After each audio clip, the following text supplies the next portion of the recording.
The storm raged. Wind howled like a banshee. Rain lashed against the old house, a relentless assault. David sat by the fire, each crackle a stark contrast to the chaos outside. He was alone, miles from town. The power flickered, plunging the room into darkness. He felt a chill, deeper than the storm could create.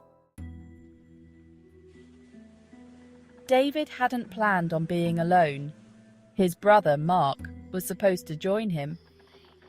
A weekend retreat in their family's old cabin. They had been looking forward to this trip for months, a chance to reconnect and escape the hustle and bustle of city life.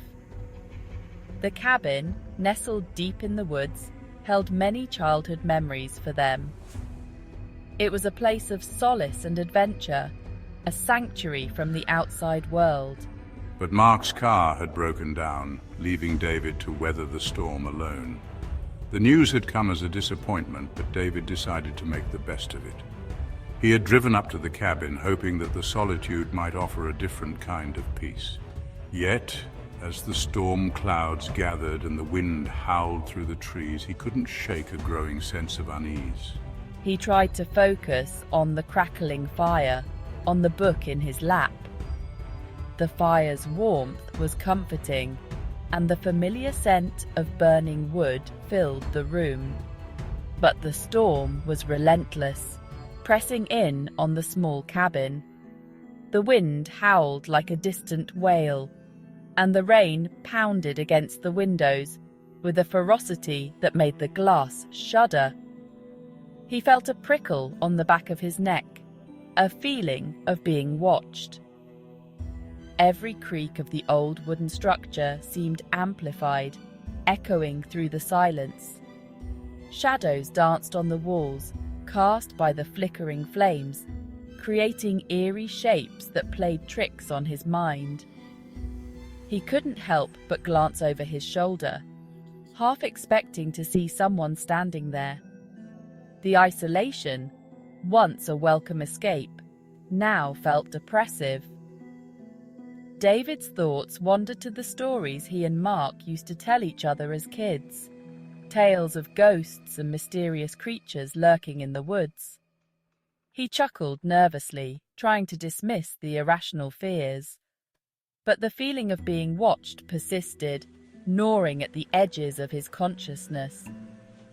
He stood up, pacing the room, trying to shake off the unease.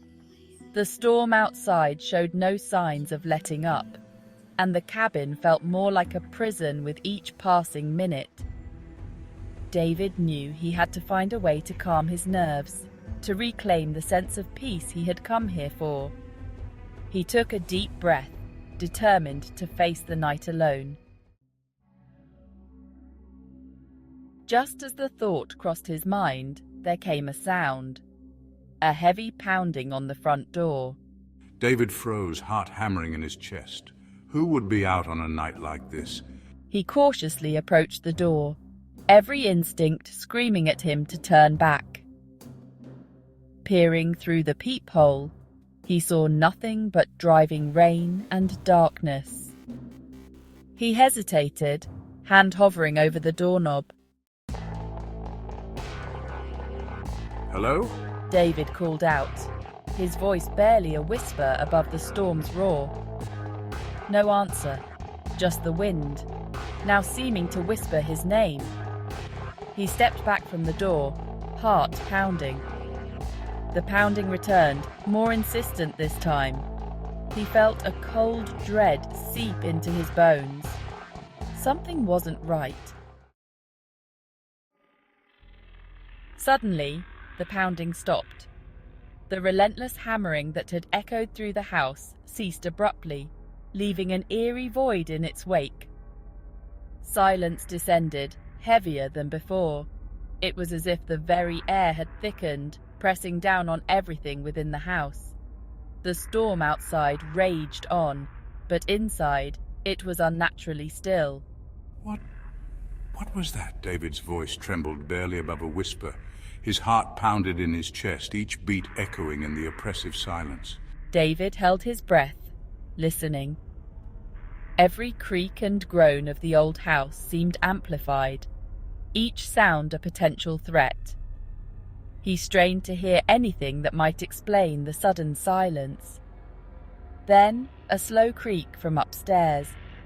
It was deliberate, almost taunting, as if someone, or something, was making its presence known. No, I haven't been upstairs. David's mind raced. He knew he hadn't set foot on the upper floor since the storm began, so who or what was up there now? He froze, every muscle in his body tense. The fear was almost paralyzing, but he knew he had to move. He couldn't just stand there, waiting for whatever was upstairs to come to him. I know I haven't been up there. His voice was barely audible, a desperate attempt to convince himself that he was still in control.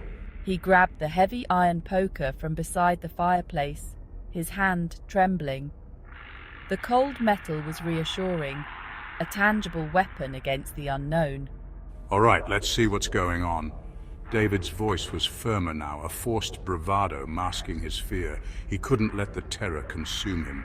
Taking a deep breath, he slowly began to climb the stairs. Each step was deliberate. The creaking wood beneath his feet a stark reminder of the house's age and the secrets it might hold.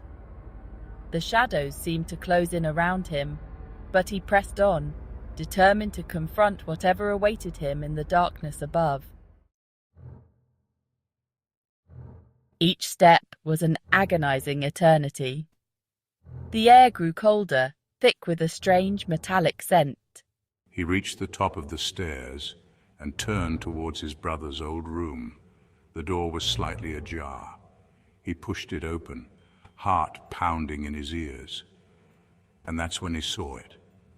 A face, pale and gaunt, staring in from the other side of the window.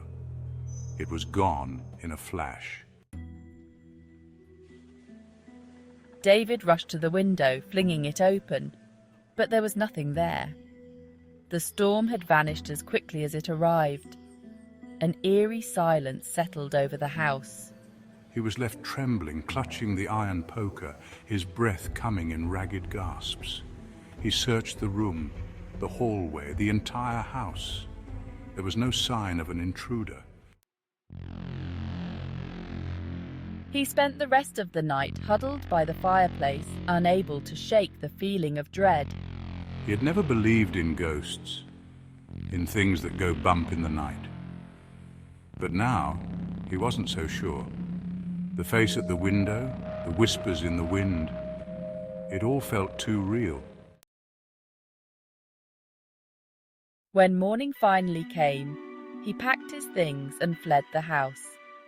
The night had been long and filled with unsettling noises that seemed to echo through the empty halls. He had barely slept, his mind racing with thoughts of what he had experienced. The decision to leave was not made lightly, but he knew he couldn't stay any longer. The house, once a place of comfort, had become a prison of his own making. He moved quickly, stuffing clothes and essentials into his suitcase, his hands trembling with a mix of fear and urgency. The first light of dawn filtered through the windows, casting eerie shadows on the walls. He took one last look around the room, memories flooding back, but he pushed them aside. There was no time for sentimentality. He had to go. He hasn't been back since. The house stands empty, a silent witness to the events that transpired within its walls. Neighbours occasionally glance at it, wondering what became of the man who once lived there. Some say they still see lights flickering inside at odd hours, but no one dares to investigate. The house has taken on a life of its own, a ghostly presence in the neighbourhood. It's as if it waits, patiently, for his return. He told himself it was just his imagination, fueled by the storm and his isolation. The wind howled outside, rattling the windows and making the old house creak. He tried to rationalize the strange occurrences, blaming them on the weather and his own loneliness. But each creak, Each whisper of the wind seemed to carry a message, a warning. He couldn't shake the feeling that he was not alone. The storm raged on, mirroring the turmoil inside him. He paced the floor, glancing nervously at the windows, half expecting to see something staring back at him from the darkness.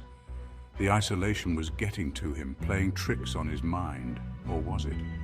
But deep down, a part of him knew better. He had felt it, the presence that lingered just out of sight. It was more than just the storm, more than just his imagination. There was something in the house, something that watched and waited.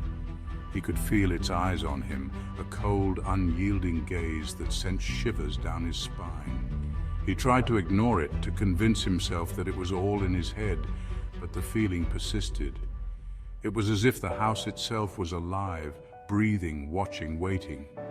He couldn't escape it, no matter how hard he tried. The truth was there, lurking in the shadows, and he couldn't deny it any longer. As he drove away, he glanced back at the house, a silhouette against the rising sun. The road stretched out before him, a path to freedom, but his thoughts were still anchored to the place he had left behind. The house stood there, silent and foreboding, a dark shape against the brightening sky. He felt a pang of regret, a fleeting moment of doubt. Had he made the right choice? Could he have stayed and faced whatever it was that haunted him? But the fear was too great, the memories too fresh. He had to keep going, to put as much distance between himself and the house as possible. And for a fleeting moment, he could have sworn he saw it again. The front door, slightly ajar, as if inviting him back in. It was a sight that sent chills down his spine, a reminder of the hold the house still had on him. The door, with its faint glow from within, seemed to beckon him, to call him back to the place he had fled. He shook his head, trying to clear the image from his mind, but it lingered, a haunting invitation that he couldn't ignore. The house was not done with him, and deep down he knew he would have to return one day. The invitation was open, and the house would be waiting.